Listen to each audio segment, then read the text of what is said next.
Time for player D to decide. He can no longer check because the player before him did not do that action. Presently, like player A and player C, he too has a pair, but significantly higher than those of the two previous players. His possible higher hands are 2 pairs, 3 of a kind, and a flush. He likes the idea, so he decides to match the bet. It's player E's move. The best possible hand he can have in this game is 3 of a kind. Believing he has a fighting chance, he calls. Player F's turn.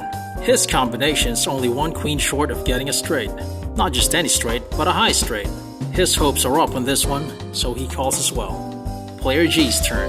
Should the cards to appear in the present and final round both be any club, he gets a flush, so he calls. The remaining players up to the last to act have a respectable 2 cards each and match the prevailing amount.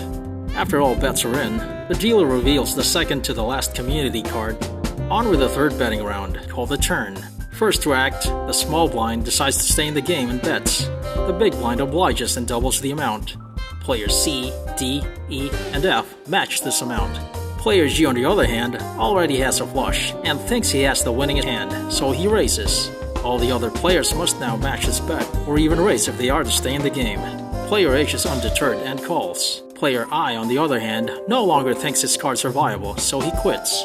Player A calls. Player B calls. Player C, already having an initial bet, can still continue in the game by matching the new amount or even exceed it. He decides to stay and adds more to his bet in order to equal the prevailing amount.